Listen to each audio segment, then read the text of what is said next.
Those of you that want to see some more traditional folders on my channel, well, here you go. This is going to be my first look at the Case TrapperLock, but it's got a secret. Ready? Catch this. Don't blink.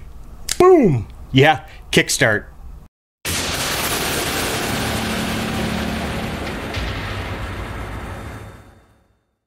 Hey, how you doing? If this is your first time here, my name is Jay, and go ahead and click on that subscribe button if you're looking for knife reviews that get right to the point.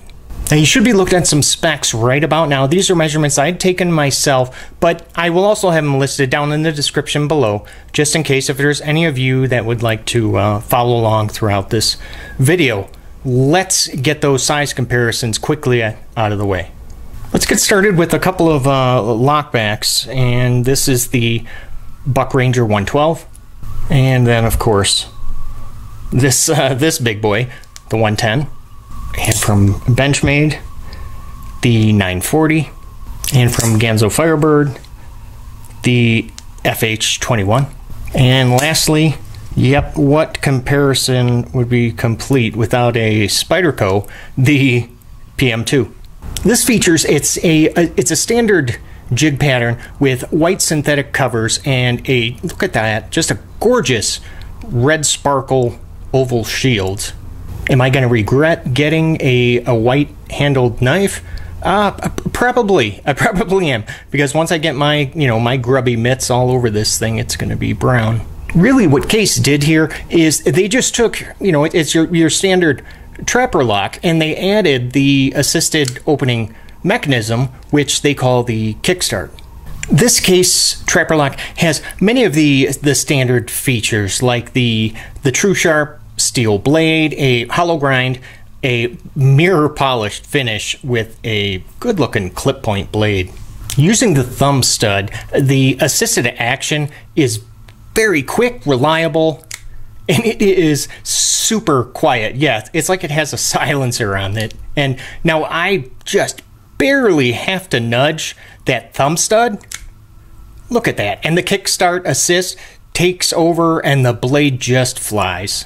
Closing the knife is just as easy. You can see there's a quick look at that the liner lock, but the resistance from the Kickstart, it begins once the blade is about 3/4 of the way closed.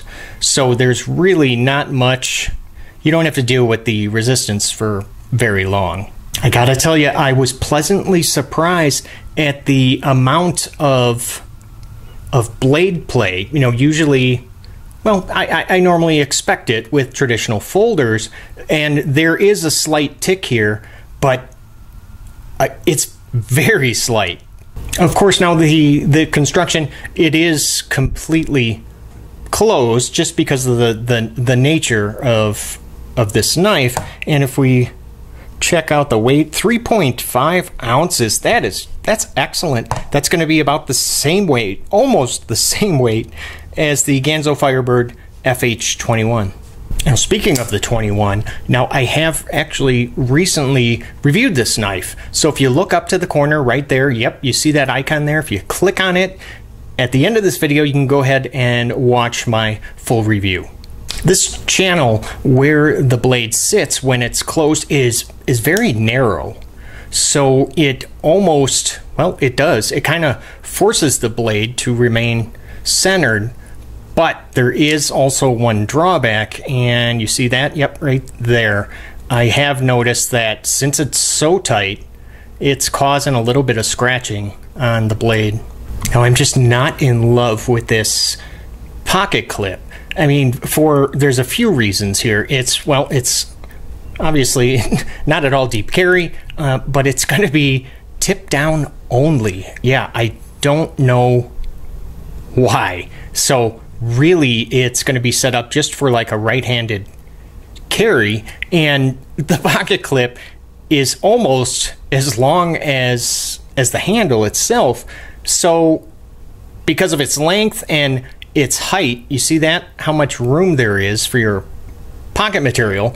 It does make left-handed operation just a little bit challenging, because I have to try and squeeze my thumb in between the scales and the thumb stud. Of course, for righties, for most of you, yeah, you're gonna have no trouble whatsoever. And I have a solution for this pocket clip. Yeah, I found another clip from another knife, and I'm sorry, but I got to be a little bit vague because I want to save it for once I do the full review. But I will say this, that other pocket clip, it makes it ride a little bit deeper, and yeah, it's not sticking out as far as this one. So for lefties, it's going to be a little bit easier. So there is some relief on the way. Since this is just my first look at this knife, if you could just give me a few days with this knife, and so I can test it, and then I'll come back with my full review of it. And don't forget, click on subscribe if you're looking for knife reviews that get right to the point. Hey, thanks for watching, and I will see you next time. Take care.